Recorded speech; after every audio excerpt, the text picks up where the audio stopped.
18 horas. Notícias de Manaus, Amazonas, Brasil e do mundo.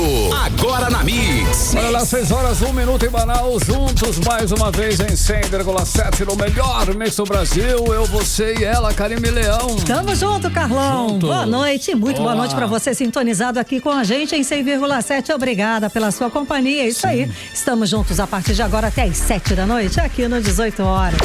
Mix. É claro, hein, querido ouvinte, sempre contando com a sua elegante participação aqui no programa 18 horas. Participe conosco. É o 994887592. A gente quer saber a sua opinião a respeito dos assuntos que a gente fala aqui no programa 18 horas. Boa. Você concorda? Você não concorda? Manda seu áudio pra gente. E está valendo também a sua participação para você que nos acompanha ao vivo pela live do YouTube. Manda a sua mensagem de texto. E não esquece de seguir a gente nas redes sociais, no @18horasnews. Combinado, 994887592. 18 horas. Karime, dando um giro no trânsito logo de cara, assim, pra gente. Vamos lá, vamos saber como é que tá a volta para casa com o repórter André Meirelles, que está pelas ruas de Manaus com o carro do 18 horas. Boa noite, André. Trânsito. Muito boa noite, Karime, Carlão, boa noite você ouvinte que nos acompanha aqui na 100.7. Vamos de trânsito aqui pela nossa grande zona leste da capital amazonense, movimento intenso na Avenida Altaz-Mirim, no trecho com a Grande Família, sentido centro-bairro. O trânsito tá concorrido, hein? São muitos veículos na via e ainda tem retenção por conta dos semáforos, mas até o momento nenhum acidente foi registrado. Daqui a pouco a gente volta, Karime, Carlão e ouvintes, com mais informações do trânsito aqui por Manaus. Muito obrigada, André Meirelles. Agora 6h03. 18 horas. Começando às 18 horas de hoje com os destaques do dia. O Ministério Público apura falha na distribuição de material didático em escolas estaduais do Amazonas. Em Manaus, buzinaço contra o presidente Lula e o ministro Alexandre de Moraes marcou a noite desta segunda-feira. Prefeitura de Manaus lança ação especial de educação no trânsito. Autoridades ambientais vistoriam a qualidade de água de Tefé, no interior do Amazonas. Para 6h04. Vamos juntos até às 7 da noite com esses e outros assuntos, hein? Conferindo os destaques desta terça-feira, 22 de julho de 2025. Até às 7 estamos por aqui, no melhor Mix do Brasil, com mais uma edição do programa 18 horas. 18 horas. A gente começa falando de educação, que é um assunto recorrente, porque nós estamos vivendo uma situação meio caótica e uma situação complicada, precária no ensino do estado do Amazonas. Alunos estudando em prédios sem estruturas, sem merenda escolar, sem segurança, então sem dignidade nenhuma. O governo do Amazonas só toma alguma atitude quando a justiça entra em ação, Karime. Só assim, Carlão. Dessa vez, o Ministério Público do Amazonas apura a falha na distribuição de livros didáticos nas escolas estaduais em cidades do interior. Foi registrada a completa falta de material didático em 5 unidades de ensino de Nova Olinda do Norte. Segundo o Ministério Público, o objetivo dessa ação é corrigir, claro, e em caráter de urgência, a ausência de material didático nas escolas do município. Olha só, a recomendação foi encaminhada para a Secretaria de Estado de Educação e Desporto do Amazonas. As diligências foram determinadas pela promotora de justiça Tainá dos Santos Madela. A promotoria cobra providências imediatas para garantir a distribuição integral dos livros. Também foi determinado que o governo do Amazonas, esse mesmo, ofereça a capacitação dos gestores escolares para operações e também procedimentos do Programa Nacional do Livro Didático. Bom, e uma denúncia anônima levou o Ministério Público a investigar essa situação. Em uma vistoria ministerial, provou as irregularidades. A vistoria foi no Centro de Educação de Tempo Integral Professora Rosária Marinho Paes, em março desse ano. Foi registrada falhas na distribuição de material pedagógico. Olha, além disso, Karime, foi constatado a entrega insuficiente e também incompleta de kits e materiais que deveriam ser entregues aos alunos e estavam guardados e estocados. Os alunos simplesmente não receberam o material didático e sabe-se lá o porquê, qual a razão, o motivo ou a circunstância, cara. Boa pergunta, por que esses alunos ficaram sem o material? Agora, Carlão, a promotoria quer que seja elaborado um relatório detalhado, tá? Com a relação de alunos com as respectivas faltas de livros por disciplina. E o levantamento vai ser encaminhado à Coordenadoria Regional de Educação. A própria promotoria aponta que essa falta de gestão na educação do Amazonas Amazonas compromete diretamente a qualidade do ensino, limita a autonomia do estudante no processo de aprendizagem e configura grave prejuízo educacional, violando um direito fundamental. Só isso tudo, né, Carlão? A gravidade da situação, gente. Eu conversei com o professor Lambert Melo, coordenador jurídico do Sindicato dos Professores e Pedagogos de Manaus, e ele falou que denuncia todos os anos essa falta de livro didático, inclusive aqui em Manaus. Vamos ouvi-lo. Sabemos que tem uma investigação de um caso específico de denúncia feita em Nova Olinda do Norte, mas o nosso sindicato, o Astro Sindical, que representa os professores da SEDUC aqui na capital Manaus, também já tem feito denúncias variadas a respeito de falta de livros didáticos nas escolas da SEDUC aqui na capital. Todos os anos nós fazemos também essa mesma denúncia e eles da SEDUC sempre alegam que há uma diferença do ano anterior, quando a solicitação dos livros é feita, para o ano seguinte, quando as matrículas são efetivadas. E sempre dizem que tem reserva técnica para superar essa diferença, mas essa diferença nunca é resolvida e acaba que nós temos várias unidades escolares que passam o ano inteiro os estudantes estudando sem o livro didático de variadas matérias.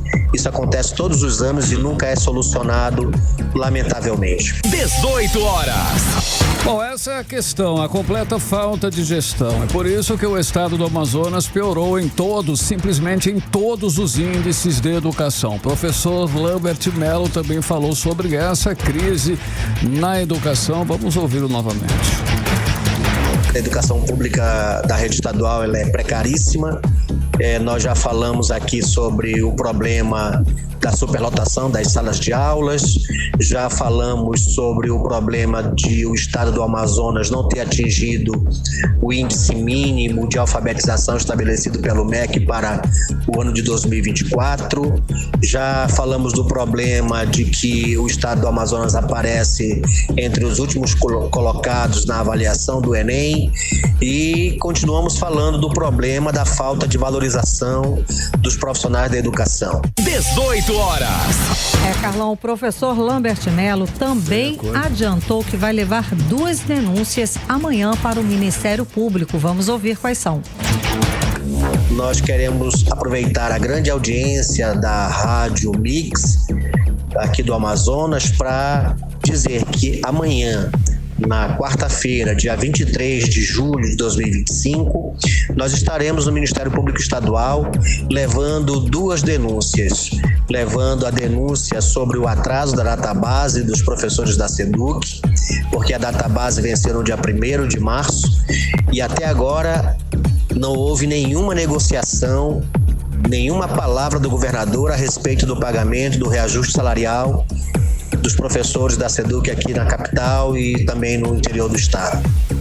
E nós estamos levando também a denúncia sobre a lei estadual que estabeleceu a mordaça nos professores.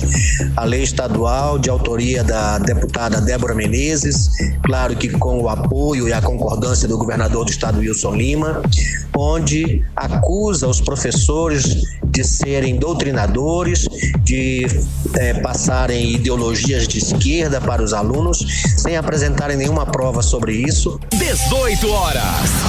Ou seja, Carlão, essa é a situação da saúde pública do estado do Amazonas. Legado, né, que ele está deixando aí. Esse é o legado, esse vai ser o legado dessa gestão de Wilson Lima na educação. O estado caindo em todos os índices e, segundo o próprio Ministério Público, o governo está violando um direito fundamental da criança, que é estudar. Para 6h11, você era o melhor mix do Brasil. 18 horas. Olha só, e como adiantamos aqui no programa 18 horas desta segunda-feira, ontem, né? Rubem Vilar, conhecido como Colômbia, virou réu, acusado acusado de ser o mandante do assassinato do indigenista Bruno Pereira e do jornalista britânico, que é o Tom Phillips. Segundo a Polícia Federal, Rubem Vilar foi o mandante do crime e chefiava uma organização criminosa envolvida em pesca ilegal na região. Vamos saber mais detalhes a respeito dessa história com a repórter Odineia Araújo, que está acompanhando esse desenrolar. Então, Odineia, demorou 3 anos para Rubem Vilar virar réu, não é isso? Pois é, o homem apontado como mandante das mortes do indigenista Bruno Pereira e do jornalista britânico Tom Phillips, como vocês falaram, finalmente virou réu na justiça. Rubem Dário Vilar, conhecido como Colômbia, vai responder por envolvimento direto no crime brutal que aconteceu em junho de 2022 na terra indígena Vale do Javari, extremo oeste do Amazonas. A denúncia foi apresentada pelo procurador da República, Guilherme Diego Rodrigues Leal, com auxílio do Grupo de Apoio ao Tribunal do Júri da Justiça Federal em Tabatinga, onde o processo tramita. A decisão foi anunciada nesta segunda-feira e marca um avanço importante no processo. A denúncia foi feita pelo Ministério Público Federal, que afirma que Colômbia comandava uma quadrilha envolvida com pesca e caça ilegais em terras indígenas. Segundo o Ministério Público, Colômbia dava dinheiro, barcos, armas e combustível para as ações ilegais e depois vendia o produto tudo no mercado do Peru e da Colômbia.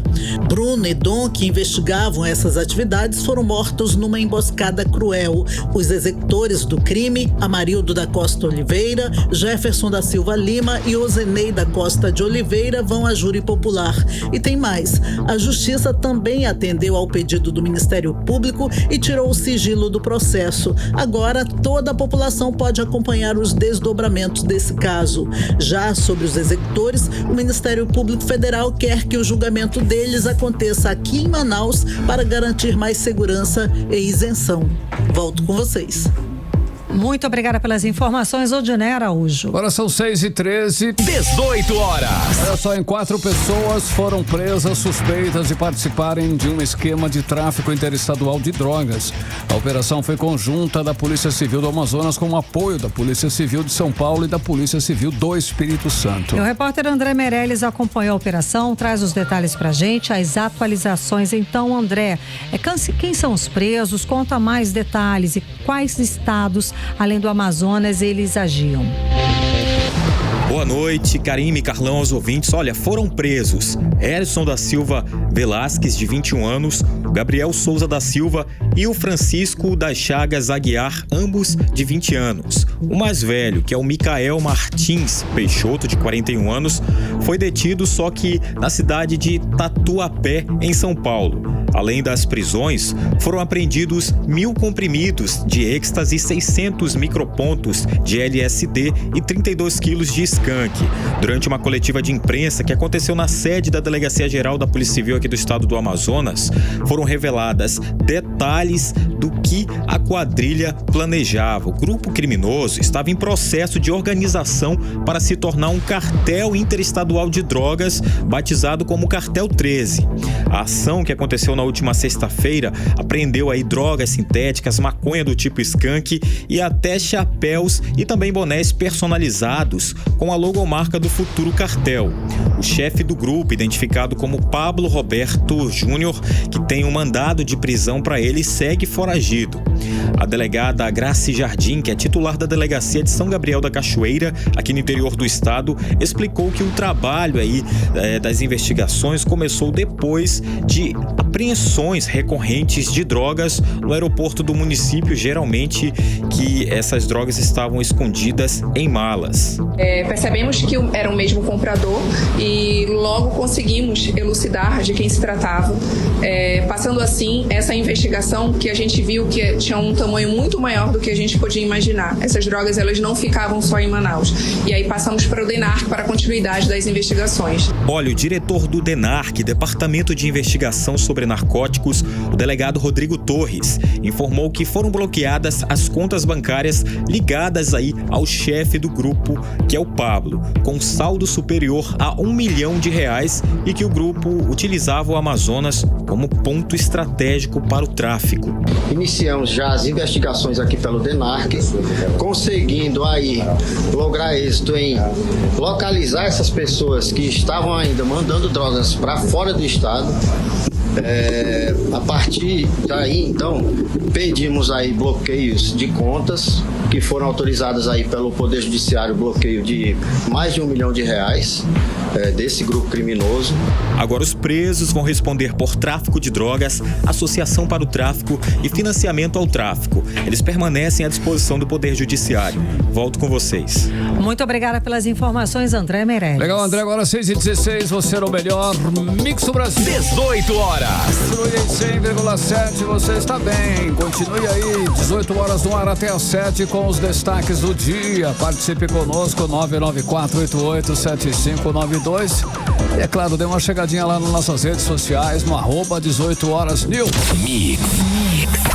Política. E vamos de política, Carlão, agora, com Nathalie Moraes. Nathalie, boa noite, Nathalie. Então, aconteceu um buzinaço contra o presidente Lula e o ministro Alexandre de Moraes nas ruas de Manaus, e foi nessa segunda-feira à noite. Foram duas manifestações simultâneas, uma na Torquato Tapajós e outra na Djalma Batista. E deu muita gente. Eu não ouvi muito buzina, mas conta aí como é que foi. Boa noite, Karime. Boa noite, Carlão. Boa noite aos ouvintes que nos acompanham na noite desta terça-feira. Então, Karime, esse foi um buzinaço convocado através das redes sociais. Claro que é mais um desdobramento, a gente pode dizer assim. Foi um movimento organizado pelas pessoas simpatizantes ali do movimento da direita contra todas as movimentações que vêm sendo feitas nos últimos dias pela Polícia Federal e pelo Supremo Tribunal Federal. Os manifestantes tomaram as duas das principais avenidas aqui da nossa capital. E aí, Karime, esse movimento foi organizado pelo Partido Liberal, mais precisamente pelo PL Jovem. O presidente estadual do PL Jovem, o Felipe Cid, ele foi ali nas redes sociais, convocou as pessoas que se identificam com a direita do Amazonas para que participassem e que defendessem essa situação onde ele chamou, na verdade, de interferência que vem acontecendo através do Supremo Tribunal Federal. Bom, a gente pode dizer assim que o ex-presidente Jair Messias Bolsonaro está cumprindo ali uma prisão domiciliar, como eles mesmos estão chamando toda essa situação. E aí, Karime, ele foi até as redes sociais, convocou, e as pessoas, né, que se identificam com a direita aqui no Amazonas foram lá e compareceram. Eu separei um trechinho de um vídeo publicado pelo Felipe no finzinho da tarde de ontem, onde ele realmente já chamava ali algumas pessoas que se identificam com a direita para participarem do movimento. Ele postou esse vídeo nas redes sociais, vamos conferir. Torquato Tapajós, onde está começando o movimento aqui do buzinaço.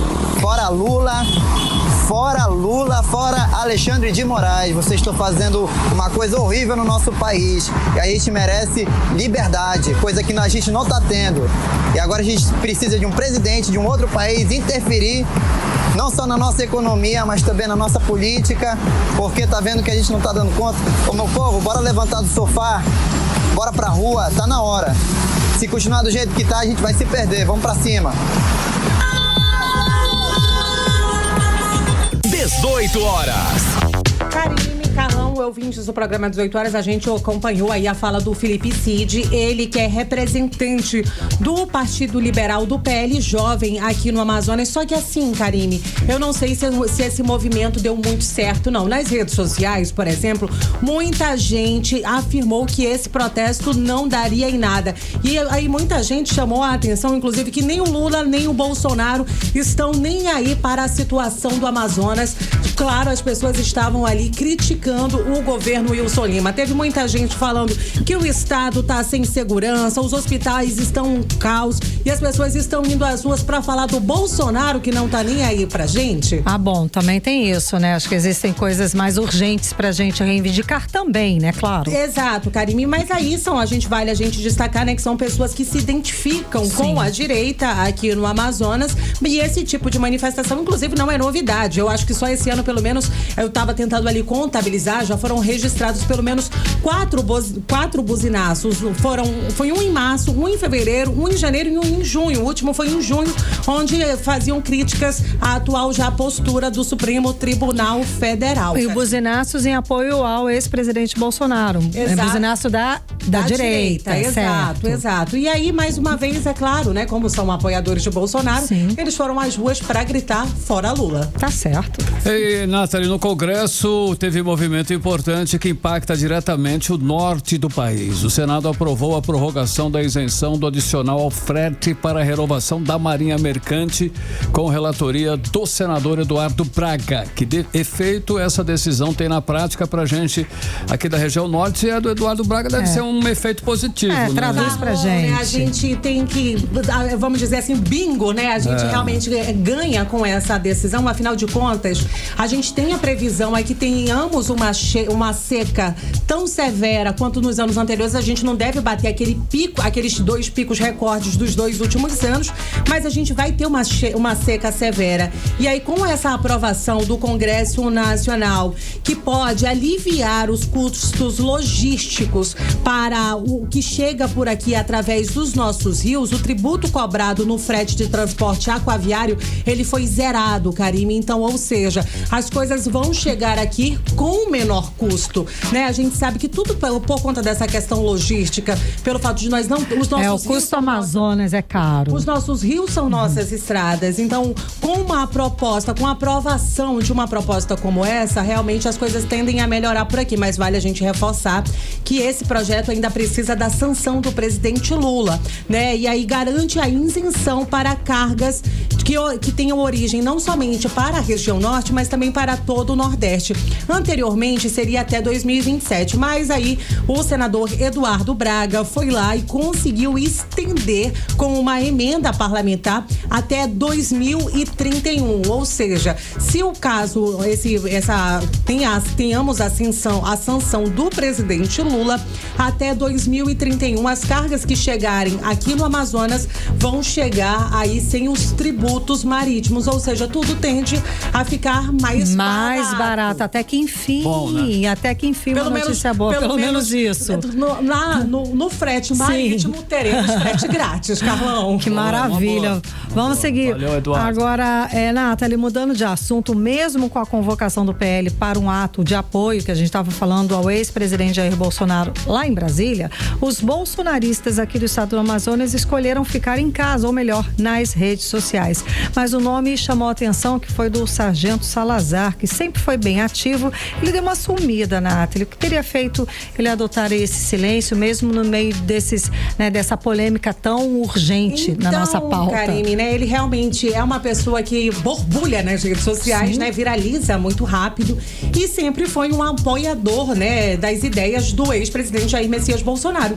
E nos últimos dias, o Sargento Salazar comeu a bio. Ele simplesmente sumiu. E assim, a gente está falando de situações muito polêmicas que vem acontecendo nos últimos dias. E aí, mesmo com todas as mobilizações do Partido Liberal de reunir ali os seus aliados em Brasília, a bancada bolsonarista do Amazonas decidiu ficar em casa, ou melhor, nas redes sociais, e teve gente que até na academia simplesmente ignorou ali esses movimentos que vêm acontecendo nos últimos dias. Inclusive, quando aconteceu tudo na última sexta-feira, a gente falou aqui que alguns deles tinham se manifestado nas redes sociais, mas o único parlamentar da bancada da bala aqui no Amazonas, como eles costumam chamar, que foi até Brasília para defender Bolsonaro, foi o o deputado federal, capitão Alberto Neto, já pré-candidato ao Senado pelo PL, né? Ele não esconde de ninguém que ele tem uma certa proximidade com o ex-presidente Jair Bolsonaro, só que ele foi o único representante do Amazonas que foi até Brasília para participar dessa reunião. Outros deputados que foram convocados, eu estou falando aí do sargento, eu tô falando do capitão, do deputado, do delegado Péricles, eu tô falando do Sargento Salazar, da deputada Débora Menezes, que são pessoas que sempre defenderam Bolsonaro anteriormente. Nenhum deles apareceu nessa reunião em Brasília, E até das redes sociais, é impressionante. Exato, Karime. Inclusive, no momento dessa reunião em Brasília, os dois irmãos, o deputado delegado Péricles, o deputado estadual delegado Péricles e o vereador o Coronel Rosses, eles são irmãos. E aí, durante essa reunião, eles estavam na academia, postando stories ali durante os seus treinos. E aí, é claro que esse movimento chamou a atenção nas redes sociais. O Salazar sumiu, o Péricles e o Rosses estavam na academia e o único que foi lá deu a cara a tapa mesmo, realmente foi o deputado federal, né, Alberto Neto. E aí, sem justificativa oficial nenhuma, né, dessas ausências. Inclusive, o deputado federal, o capitão Alberto Neto, já convocou os simpatizantes e os membros do Partido Liberal aqui do Amazonas para uma manifestação na Ponta Negra em prol, né, de um movimento para defender o Bolsonaro no próximo dia 3 de agosto. Agora a gente vai saber, será que eles vão comparecer ou não? Pelo menos aqui eles vão comparecer. Engraçado esse sumiço mesmo. É o famoso aquele amigo que a gente não sabe se pode contar, né? Verdade. Nas horas muito difíceis. Verdade. Natália, para fechar o nosso giro político, tem denúncia pesada vindo do interior do Amazonas, uma empresa envolvida num esquema de corrupção lá em Tabatinga, que é a TMN Engenharia, voltou a receber milhões em contratos públicos, quase 12 milhões só em 2025. Agora, Natália, aquela pergunta continua sempre, né? Entre nós, digamos assim. É uma empresa que está sendo investigada, né? E pela Polícia Federal, e mesmo assim ela continua recebendo aí milhões e milhões e milhões, não é isso? Qual é a mágica? Pois é, Carlão, né? No Brasil parece que quem tem muito dinheiro sempre vence, né? E aí, no interior aqui do Amazonas não é diferente. A empresa TMN Engenharia está prestando serviço para a Prefeitura de Tabatinga desde 2011. E só esse ano, Carlão, só em 2025, já recebeu 11 milhões e 800 mil reais da Prefeitura do município. O dono dessa empresa é o Tiago Moreno Nunes e ele foi alvo de uma operação, a Operação Maguta, deflagrada pela Polícia Federal em 2021.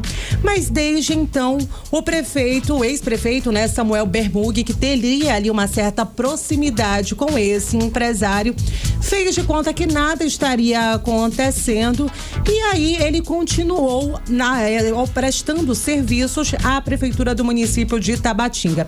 Na época, a Polícia Federal acusou esse empresário de crimes como peculato, corrupção ativa e passiva e lavagem de dinheiro, além do crime de organização criminosa. A TMN Engenharia continuou, mesmo assim, fechando contratos com a Prefeitura do município de Tabatinga. Aconteceu. Como se nada tivesse acontecido. Foram pelo menos, Karime, Carlão e ouvintes, 3 contratos firmados só agora em 2025 pela Prefeitura de Tabatinga. E aí, é claro, essa situação preocupa porque revela aí uma prática recorrente de algumas empresas que são investigadas por corrupção, mas continuam prestando serviço ao governo aqui no Amazonas, né? Continuam prestando serviço a algumas prefeituras. E aí, é claro que essa situação já chamou a atenção do Ministério Público, que está investigando aí por que desses contratos mantidos mesmo com as investigações da Polícia Federal. E a gente até mandou um e-mail aí para a Prefeitura lá de Tabatinga para tentar entender o que está acontecendo, mas a gente não teve nenhuma resposta, Carlão. Seguimos aguardando, né, Natália Moraes? Muito obrigada pelas informações. Boa noite. Valeu, Natália Moraes. Boa noite, 6h29. Você no melhor mix do Brasil. 18 horas. E daqui a pouco, aqui no 18 horas, autoridades ambientais vistoriam a qualidade de água de Tefé, no interior do estado do Amazonas. É o nosso assunto em instantes. Mix. Cara, me dando aquele giro no trânsito. Vamos saber aí a quantas anda, né, nosso trânsito. Exatamente. Vamos saber agora com o André Meirelles. André, boa noite. Conta pra gente como está a volta pra casa. E adianta também que eu sei que vai ter mudança aí em 4 linhas de ônibus a partir de amanhã, quarta-feira. É isso, André? Conta mais pra gente. Boa noite. Trânsito. Exatamente isso, Karime e Carlão. A gente vai falar aí dessas mudanças das linhas de ônibus aqui na capital amazonense, mas antes vamos falar de um trânsito que está complicado na Avenida General Rodrigo Otávio. Um acidente de trânsito sem gravidade acabou agravando a situação na via. Tem uma carreta tipo cegonha em frente ao Vitória, no sentido bairro centro, e outra bem depois ali da saída da Ubra, no sentido centro-bairro. E aí está resultando no trânsito travado nos 2 sentidos. Inclusive, motoristas estão fechando fechando os cruzamentos e a situação está ficando mais crítica ainda. Então são duas panes que estão complicando o fluxo ali na Avenida Rodrigo Otávio. Você que trafega ali pelo local, se puder e se conhece uma rota alternativa, né? Essa é a recomendação, porque o trânsito está complicado ali pelo local. Agora a gente vai falar aí que as mudanças de algumas linhas de ônibus aqui pela capital amazonense. Por exemplo, a linha 017 vai passar a atender o terminal Jorge Teixeira, que é o T4, com saídas direto da comunidade Uberê, no ramal da Rainha, na Zona Leste. A linha 055 vai deixar de atender o conjunto Viver Melhor 4 e a operação segue normalmente até a Avenida Torquato Tapajós. Quem continua atendendo ali o local é a linha 023. E aos finais de semana, a linha 330 volta a atender o centro de Manaus e a linha 430 também aos fins de semana volta a atender a Praça da Saudade. Volto com vocês. Muito obrigada pelas informações, André Meirelles. Para 6h31. 18 horas. E a gente vai de tempo e temperatura. Previsão do tempo com ela, Vanessa Lima. Previsão do tempo. Boa noite, Karime Carlão. Oi. E a todos que acompanham a previsão do tempo aqui com a gente, nos 18 horas. Terça-feira de céu bem claro na maior parte do dia aqui em Manaus. Para a noite, o céu continua limpo, com chances baixas de 11% de chuva bem fraquinha e alta umidade do ar, trazendo um clima bem agradável para a noite dessa terça-feira. E agora vamos falar sobre o clima de amanhã, 23 de julho, quarta-feira. Segundo o Clima Tempo, a quarta começa ensolarada e conforme o dia avança, a sensação de calor aumenta, com o termômetro já beirando os 30 graus logo no meio-dia. E apesar do céu claro, há uma pequena chance de chuvas isoladas pela parte da tarde. À noite, o tempo permanece limpo, mas as chances de chuva aumentam, ou seja, um sereno previsto, mas apenas para o comecinho da noite dessa quarta-feira. Resumo do termômetro de quarta. A temperatura varia entre mínima de 24 e máxima de 33 graus e a umidade relativa do ar fica em torno de 60% a 93%. Vanessa, continua aqui com a gente, porque a gente falou segunda-feira, ontem, a respeito da fumaça que a gente já sentiu aqui em Manaus no fim de semana. E agora parece que 3 municípios do estado do Amazonas também registraram um alto índice de poluição no ar, Vanessa. Onde é que ficam esses municípios? Quais foram? Conta mais pra gente. Karime, esses municípios foram Lábrea, Borba e Manicoré, que apresentaram micropartículas de poluição superiores a 70 pontos, o que já é classificado como níveis muito ruins do ar. Para a gente se situar, para a gente ter uma ideia, para que a qualidade do ar seja considerada boa, ela precisa ficar entre 0 e 25 pontos. Ou seja, esses 3 municípios já estão bem ruins. Esses dados vêm do aplicativo Selva, do Sistema Eletrônico de Vigilância Ambiental, que monitora a nossa saúde respiratória. Karime Carlão e ouvintes. Valeu. Abri agora o aplicativo Selva, gente. Está... A qualidade do ar aqui na cidade de Manaus, a maioria dos bairros está muito bem, tá? Chega até 13,9, que é uma qualidade boa, de acordo com a classificação do aplicativo Selva. Mas, lá para o lado do Armando Mendes, São José Operário, Zumbi dos Palmares e a Colônia Antônio Aleixo, já está registrando 35,4, ou seja, já uma qualidade do ar moderada. É possível que a gente esteja entrando aí naquele período de fumaça, como nós temos convivido nos últimos 2 anos, não é? Já é o que a gente pode esperar, né? Nesse período de seca que a gente vai enfrentar, né? Um período de muito calor. Exatamente. Obrigada pelas informações, Vanessa Lima. Valeu, Vanessa. 6h34 em Manaus. 18 horas. Agora escuta essa aí, a qualidade da água que chega até as residências do município de Tefé, no interior do Amazonas, está na mira das autoridades ambientais. Carlão, nessa segunda-feira começou uma vistoria nos sistemas de capacitação e armazenamento de água desse município. Bom, o que acontece? A repórter Odineia hoje está acompanhando mais detalhes a respeito desse assunto e traz agora pra gente. Então, Odineia, explica pra gente o que está acontecendo em Tefé. Bom, o que aconteceu foi que a Prefeitura de Tefé foi notificada pelo Instituto de Proteção Ambiental do Amazonas, em junho desse ano, por não ter um plano municipal de saneamento básico. Essa vistoria foi solicitada pela própria Prefeitura depois que o município foi cobrado por não ter esse plano. Aí o IPAAM foi acionado para fazer uma verdadeira varredura nos poços e nas estruturas que abastecem o município de Tefé. O objetivo é saber se está tudo em dia, tanto tanto com a documentação quanto com a qualidade da água que abastece a cidade, além de também acompanhar como os resíduos estão sendo descartados naquele município e ainda identificar possíveis falhas ou ausências de regularização. O técnico Daniel Nava, da Gerência de Recursos Hídricos do IPAAM, explica que a ação também envolve análise de documentos e orientações para regularizar a situação dos poços. O Instituto de Proteção Ambiental do Amazonas lembra que para captar água do subsolo é preciso ter autorização e essa autorização só sai com estudos técnicos e licença ambiental. Ainda segundo o IPAAM, quem tiver sistema irregular ou sem licença vai receber notificação e terá que se adequar às regras ambientais. Os nossos técnicos vão estar participando desde o dia de hoje até sexta-feira, dentro dessa semana, de atividades no município, vistoriando sistemas de abastecimento, sistemas de armazenamento, sistemas de tratamento de efluentes e fortalecendo junto às equipes locais todas as condições para que esse plano diretor de saneamento do município de Tefé esteja atualizado e seguidamente ser aprovado pelo IPAAM.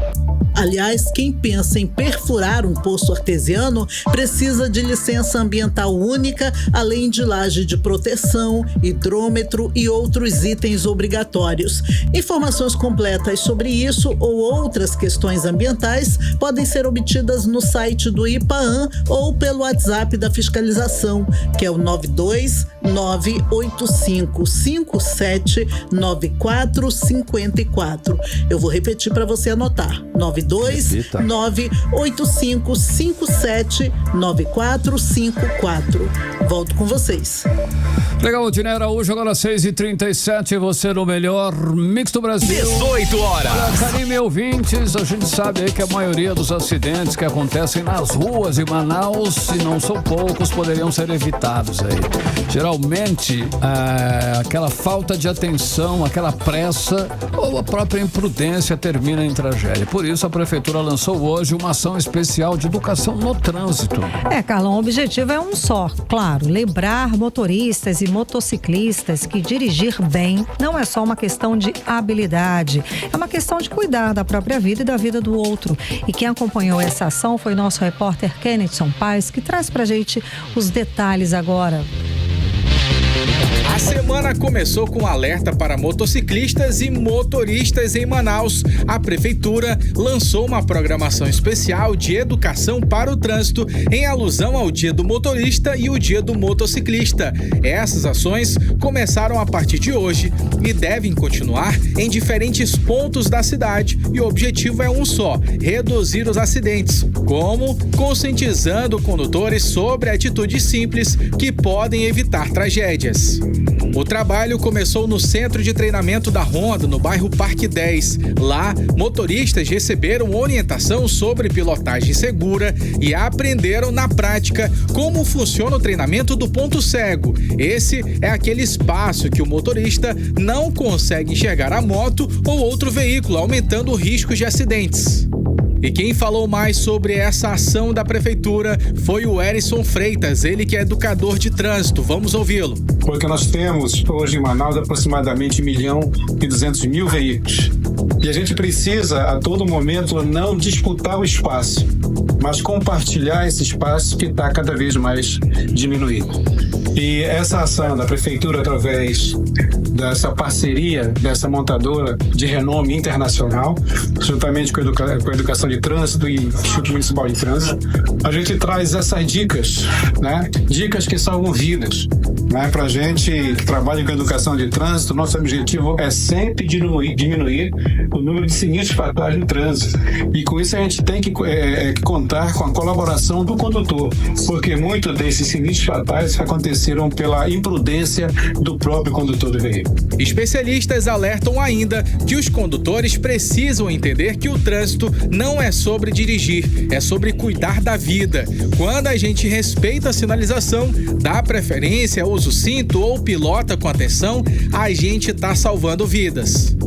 Durante toda a semana, as equipes do Instituto Municipal de Mobilidade Urbana vão estar nas ruas com ações de sensibilização. O trabalho envolve motoristas de carro, caminhões e motos, reforçando a importância da direção defensiva. O objetivo é construir um trânsito mais seguro e reduzir o número de acidentes fatais em Manaus. Kennedy Paes para o 18 horas. Ok, Kennedy Paes, 6h40, você era o melhor mix do Brasil. 18 horas. Karime, Manaus começou a vacinar contra a hepatite A, que é um grupo específico. As pessoas que fazem uso da profilaxia pré-exposição ao HIV, a chamada PrEP. Exato, Carlão. A vacina está disponível em 14 unidades de saúde da rede municipal. A repórter Vanessa Lima traz pra gente agora mais detalhes. Vanessa, então, além da vacinação, esse público também recebe outros tipos de acompanhamento nas unidades de saúde, não é isso? Sim, Carlão. Boa noite a você, a Karime e aos nossos ouvintes. E olha só, além de tomar a vacina de graça, quem faz uso da PrEP nas unidades de saúde de Manaus recebe um cuidado muito mais completo. Primeiro, o medicamento antirretroviral é fornecido diariamente sem custo, garantindo proteção contínua contra o HIV. Em paralelo, são feitos testes regulares de HIV e outras infecções sexualmente transmissíveis para detectar qualquer problema logo de início e ajustar o tratamento conforme o necessário.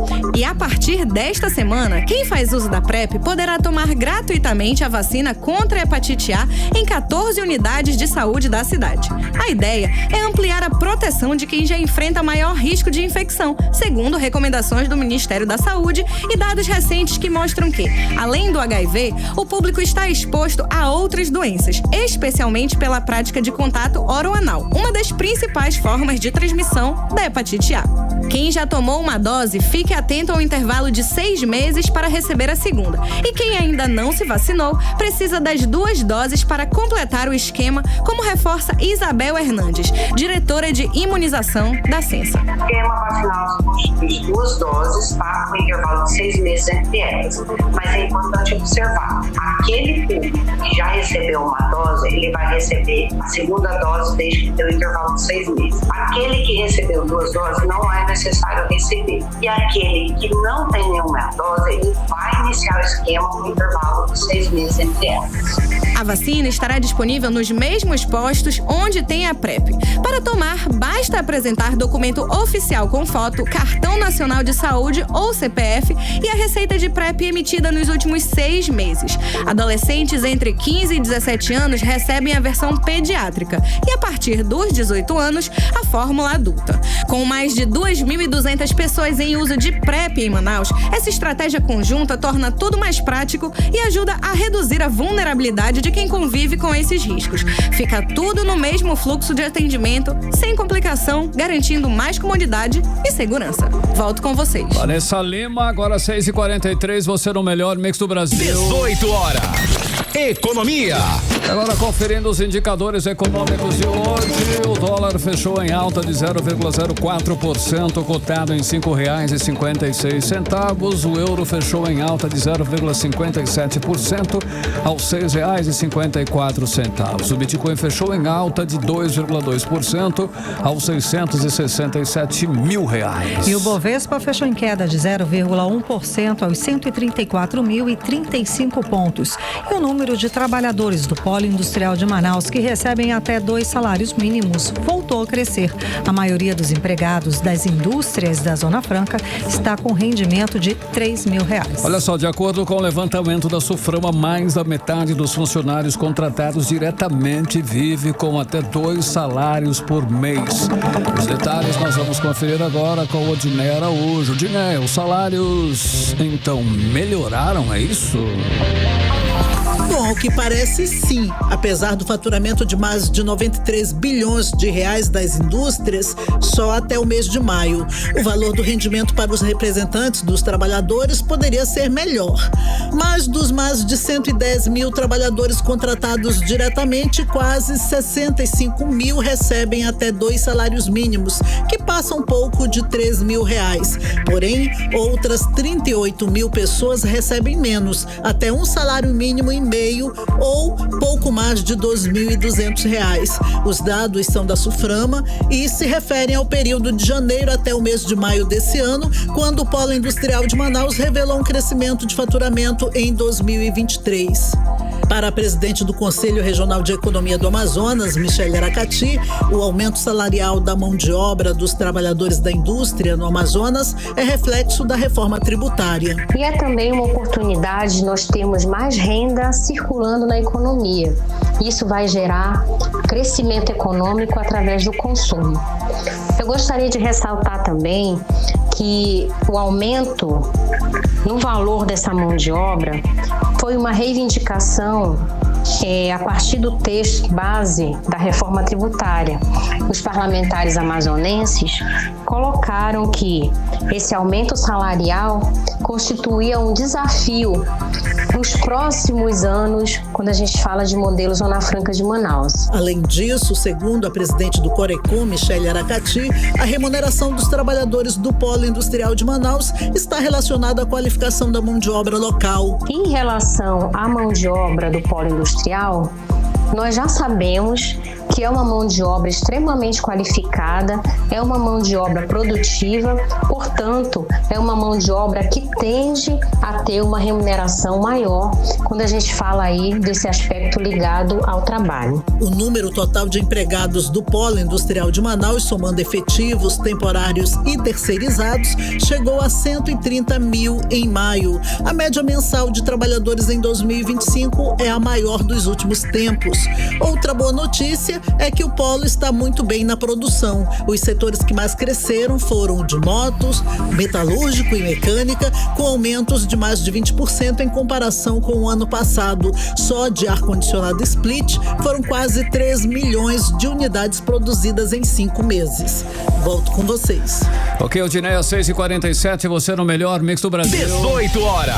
Olha só, Karime, por um acaso você sabe o que é uma declaração de hipossuficiência? Essa é difícil. Vou passar, vou pedir ajuda dos universitários. Olha só, é um serviço que garante o acesso à justiça para aqueles que não podem pagar os custos de um processo, com honorários de advogados, perícias, entre outros aí. Aqui em Manaus, a pessoa pode tirar essa certidão nas unidades de pronto atendimento aos cidadãos, os PACs, sacou? Olha aí, tá agora eu entendi. Hipossuficiência. Boa, palavra bonita, hein? Inclusive, Carlão, eu sei que de janeiro a junho desse ano, aqui em Manaus, já foram emitidas mais de 10 mil declarações dessas aí que você explicou. O detalhe mais importante é que é gratuito, ou seja, o benefício de graça nos PACs, e não é necessário agendamento prévio, como explica o repórter André Meirelles. Muito boa noite a todos. Olha, o número de atendimentos cresceu significativamente nos últimos anos. Em 2023, foram registrados pouco mais de 6.481 atendimentos. Já em 2024, o número subiu 265%, saltando para 23.698. O primeiro semestre de 2025 soma 10.921 emissões realizadas. O benefício, em parceria com a Associação dos Registradores de Pessoas Naturais do Amazonas, está disponível de segunda a sexta-feira, das 8 da manhã até as 4 da tarde, em todos os PACs, que são os prontos de atendimentos ao cidadão. E no local não é necessário fazer aí o agendamento prévio. O chefe de departamento dos PACs, Jairo Rafael, reforça que o serviço oferece autonomia para que as pessoas em situação de vulnerabilidade financeira possam ir ao cartório buscar certidão de nascimento, casamento ou óbito gratuitamente. esse documento te dá um poder de ir ao cartório, buscar tua certidão de nascimento aos cartórios de Manaus, buscar tua certidão de nascimento ou casamento de forma gratuita. É um serviço que agrega ao setor, agrega à população também. Aquela pessoa que não tem condições, às vezes aquela pessoa que é moradora de rua consegue ter esse documento conosco. É muito importante. Esse é o primeiro passo para tirar nova assim, para tirar a identidade. Olhe, para ter acesso ao serviço, o cidadão deve comparecer a uma das 10 unidades Tupac no setor de registro civil de nascimento com os seguintes documentos: certidão de nascimento ou casamento com o número de matrícula legível, RG, CPF e também um comprovante de residência. Esse setor também emite declaração para emissão de demais certidões como casamento e óbito. Volto com vocês. Muito obrigada pelas informações, André Meirelles. Agora 6h50, você no melhor mix do Brasil. 18 horas. Olha só, a Amazonas se coloca à disposição para pavimentar aí a BR-319, pelo menos foi o que afirmou o governador Wilson Lima durante a entrevista coletiva na manhã desta segunda-feira. Carlão, segundo o governo, o Amazonas está pronto para colaborar com obras, proteção ambiental e governança ao longo da estrada. Pelo menos isso. Vamos acompanhar os detalhes agora com a Janaína Araújo.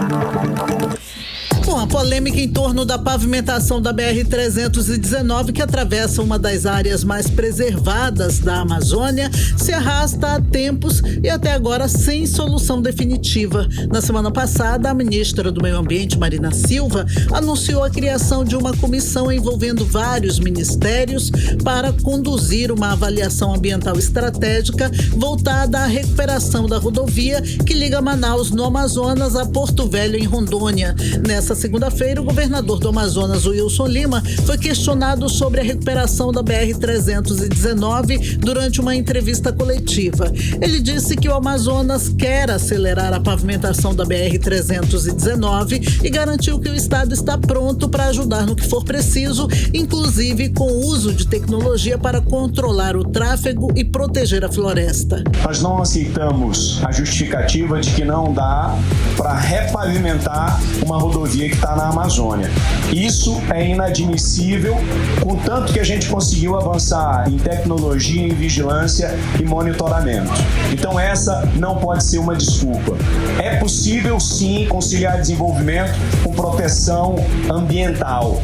Aqui da nossa parte, do governo do estado do Amazonas, e o povo do Amazonas está disposto a dar todas as condicionantes ambientais, estabelecer governança nas áreas que estão ao longo da BR-319, sei lá, instalar um portal para colocar um chip no carro na hora que ele sai do Careiro para chegar lá em Porto Velho ou em Humaitá ou em algum outro município. Nos digam o que é preciso fazer. O governador também rebateu os argumentos de que a pavimentação aumentaria o desmatamento, como tem dito o Observatório do Clima. Não dá para o povo do Amazonas ficar isolado, não dá para deixar o nosso povo de joelhos sob o discurso de que, se pavimentar a 319 vai aumentar o desmatamento, vão destruir a Amazônia.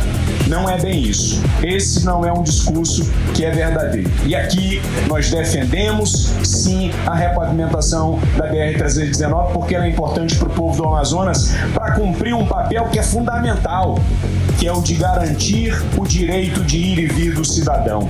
Os brasileiros que estão aqui são tão brasileiros quanto aqueles que estão em outras regiões do Brasil, em que o povo lá tem estrada pavimentada, tem internet de qualidade e outros serviços e outras estruturas que facilitam a vida. A BR-319 nunca foi totalmente pavimentada desde sua inauguração em 1976. Abandonada por décadas, a estrada acabou se vendo em péssimo estado, enquanto a floresta tomava conta da terra e do asfalto rachado. Alguns trechos se tornaram intransitáveis, principalmente na estação chuvosa, como é o caso do trecho do meio. Volto com vocês. Beleza, Odinei Araújo, 6h53, você no melhor mix do Brasil. 18 horas. Vai sair a partir do dia 12 de agosto, anote aí, quem estiver cadastrado no CadÚnico vai poder tirar de graça, a CNH, Carteira Nacional de Habilitação. Isso graças à nova lei sancionada pelo Lula. Exato, o repórter André Meirelles tem pra gente mais detalhes a respeito desse assunto. Boa noite, André. Então, vai poder participar do programa social quem está no CadÚnico, a gente sabe. Agora, quem não está, é possível tirar essa CNH gratuita? O que é preciso fazer? André, conta pra gente.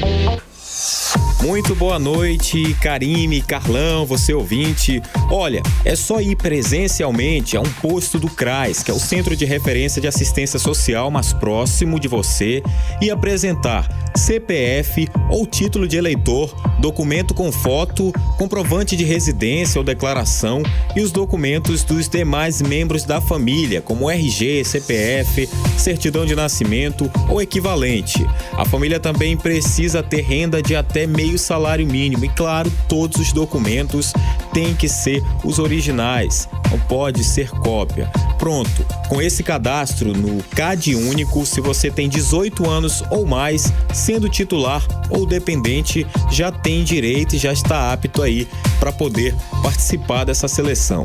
E como vai ser pago? Por quem? Bom, a lei número 15.153 agora prevê que os recursos arrecadados com multas de trânsito podem ser utilizados para bancar a habilitação do condutor de baixa renda. E essa medida começa a valer já a partir do dia 12 de agosto e, claro, vai ser regulamentada pelo Detran. E o que está incluso aí? Tudo, os exames médico e psicológico, aulas teóricas e práticas e também a taxa de prova e a emissão da CNH. Claro que pode ser usado aí também para trabalhar como motorista. Basta aí, na hora de for fazer ali o cadastro, tem que falar que vai trabalhar com atividade remunerada para ter esse registro na habilitação. E a seleção é feita automaticamente e quem for escolhido vai ser notificado pelo aplicativo oficial. E já vamos adiantar também aqui que os golpistas, eles vão tentar entrar aí nessa jogada, mas fique ligado, não tem taxa, não tem boleto, Pix, depósito, nada, é 100% gratuito, hein? Então, se você recebeu alguma mensagem dizendo que foi selecionado para a CNH social e tem que pagar alguma taxinha, fuja, que é golpe. Confira tudo somente pelos canais oficiais do governo federal e do Detran. E claro, essa iniciativa é uma porta de entrada para o mercado de trabalho como motorista particular ou por aplicativo, como destaca pra gente agora a economista Michele Aracati. Uma CNH abre portas, principalmente em relação aí à empregabilidade, e possibilita que aquela pessoa ela tenha oportunidade no momento em que ela vai buscar aí se inserir no mercado de trabalho. Então é uma proposta interessante, realmente espero que seja positiva e que muitas pessoas possam ser beneficiadas com essa iniciativa. Então é isso, o público-alvo inclui aí os adultos com 18 anos ou mais, registrados no CadÚnico como titular ou dependente em famílias com renda de até R$ 759 mensais por pessoa, o equivalente aí a meio salário mínimo, e o critério também leva em conta os beneficiários de programas sociais vinculados ao cadastro. Boa. Volto com vocês. Valeu, André. 18 horas. Carlão, e nessa terça-feira morreu aos 76 anos Ozzy Osbourne, Grande. o pai do heavy metal. Ele lidava com a doença de Parkinson há anos. Karime, inclusive começou no Black Sabbath, revolucionou praticamente o cenário cultural americano e, é claro, consequentemente no mundo, participou de reality shows, lembra? Teve momentos dele na televisão também, realmente uma figura importante, uma figura de destaque. E esse último show que ele fez, todo programado, Karime, arrecadou 190 milhões de dólares destinados aí a instituições na cura do mal de Parkinson. Salve Ozzy Osbourne. 6h58. 18 horas. 18 horas. Esporte.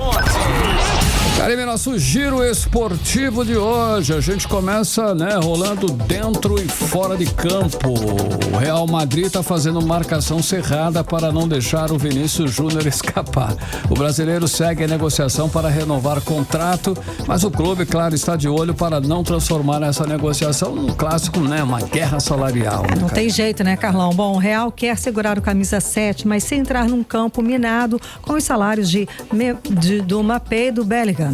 Já teve até proposta bilionária dos sauditas, mas por enquanto foi para escanteio. Olha só, o próprio Vinícius já falou, quer fazer história no Bernabéu, então a torcida merengue pode ficar aí um pouquinho mais tranquila, aliviada, pelo menos até 2026. Que já é amanhã praticamente, Carlão. Bom, enquanto isso, aqui na Terrinha, o Flamengo está a 1000 por hora no mercado. Domingão. Contratação internacional na área, Carlão. Saúl Ñíguez é o Domingão. O meia que estava no Atlético de Madrid e jogou a última temporada pelo Sevilha, chega no Rio vai dar hoje trabalho pro à Vasco. noite. Olha aí, com certeza. Chega hoje à noite para assinar por 3 temporadas. É mais um gringo na Gávea. Isso aí, vai reencontrar o Felipe Luiz, velho companheiro de Madrid. O Flamengo montou aí um time de peso e vem forte para brigar por tudo. Só vai ter o Vascão na frente dele. O resto ele tira de letra. Cara. Ai, não me faz rir. Bom, vamos lá. Falando em time forte, a seleção brasileira de vôlei masculino está voando, Carlão. Venceu a Alemanha no Rio de Janeiro por 3-7-1 e fechou a primeira fase da Liga das Nações no topo da tabela. Bernardinho mexeu no elenco, botou uns reservas para jogar e mesmo assim o Brasil mostrou raça.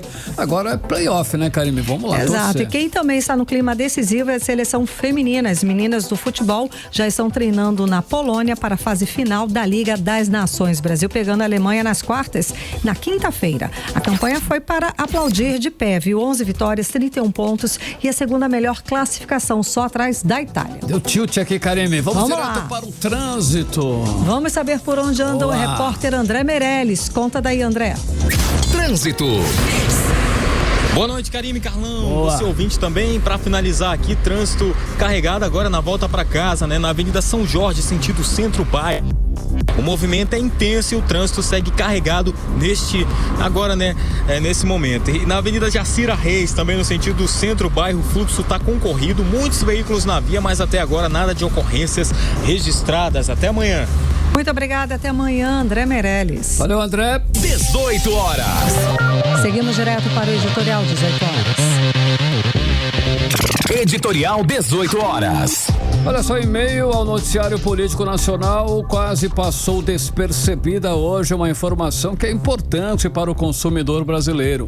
O presidente do Conselho Administrativo de Defesa Econômica, o CAD, disse que vai priorizar o combate à formação e atuação de cartéis no mercado de combustíveis. Importante. A deliberação consta em uma portaria assinada pelo CAD nesta terça-feira para concentrar a investigação nas práticas de organizações criminosas dentro do setor. A iniciativa se dá em meio à percepção de que os preços dos combustíveis não têm chegado ao consumidor final. Algumas pessoas não têm noção da dimensão dos impactos do cartel em setores específicos da economia, como o de combustíveis. Por isso, a intervenção para que a prática não ocorra deve ser intensificada cada vez mais. O cartel, na verdade, é uma organização criminosa, tem estruturas complexas e, às vezes, com ato de violência e que prejudicam, é claro, diretamente o consumidor. Eles aumentam preços, pioram a qualidade do produto, impedem a entrada de outros concorrentes. Tudo isso é muito nocivo, é claro, à economia e é combatido no mundo inteiro. Não se discute os preços em si, pois a Constituição no Brasil garante liberdade econômica, mas em Manaus especificamente é preciso investigar se os preços dos combustíveis, quase todos iguais nos postos, estão dentro das regras legais e também de marcação. Agora são 7 horas e 2 minutos. Você no melhor mix do Brasil, Karime Leão e ouvintes em 100,7. Boa noite, gente. Um beijo, até amanhã. Um beijo e até amanhã. Você ouviu 18 horas.